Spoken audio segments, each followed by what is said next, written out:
couldn't touch them. It made me instantly dislike both men, even though I didn't know a thing about them, let alone how they knew Eleanor. With everyone else gone, I made for the front. The casket was open, and I noted Eleanor looked peaceful, which made me happy. She'd never seemed at peace while she was alive. I was glad she'd found it now. "We had our differences," I said, keeping my voice low so it wouldn't echo in the now empty room. "But know that I never hated you. Not when you were peeping in my windows with your binoculars, or all those times you called the police on me because you misunderstood what was happening at my place. Rest well, Eleanor. You'll be missed." And with blurry eyes and a sniff, I turned and walked away. Jane was waiting for me by the door. Her smile was sad but appreciative as she took my hands in both of hers. "Thank you for coming, Krissy."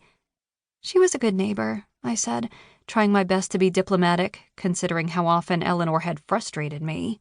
"I wish I'd gotten to know her better." "We both know that's not true. Mother could be difficult at the best of times and a downright terror the rest." "Yeah, but she didn't hurt anyone." "That's true." Jane was wearing a black pantsuit, which suited her. I couldn't imagine her wearing a dress, no matter the occasion. "Her life wasn't easy.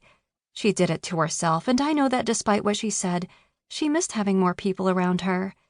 She was lonely, and nothing I ever said helped ease that loneliness."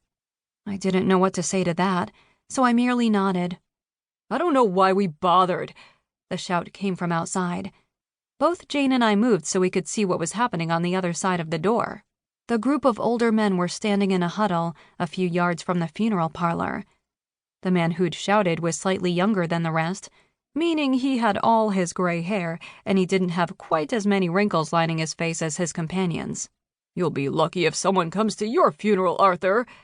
This from a man with bifocals who was wearing a black suit and tie, an upgrade from the more casual attire of his friends. "She hated every last one of us," the shouter, Arthur, said.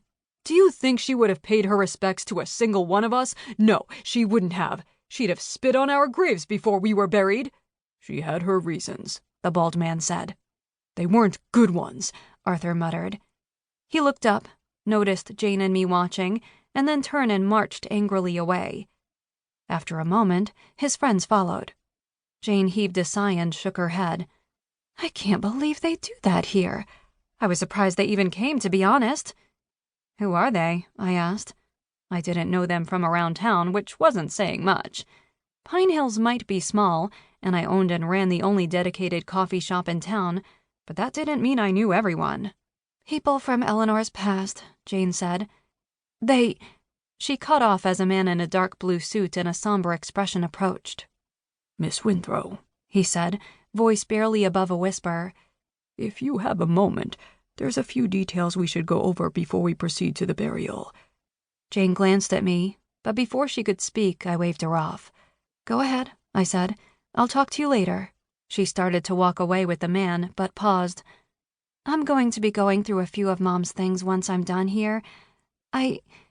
She cleared her throat, and briefly, I saw a woman devastated before her mask was back in place.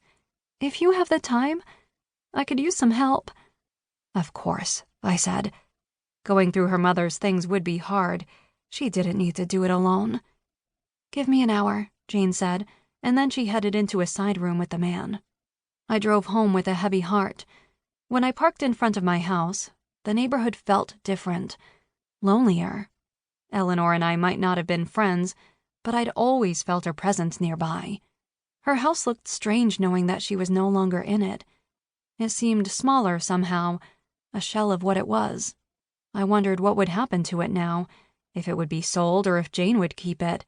I couldn't imagine anyone but Eleanor living there. I spent the next 40 minutes puttering around my house, cleaning with my long-haired orange cat Misfit trailing in my wake. He was rather demanding about being pet.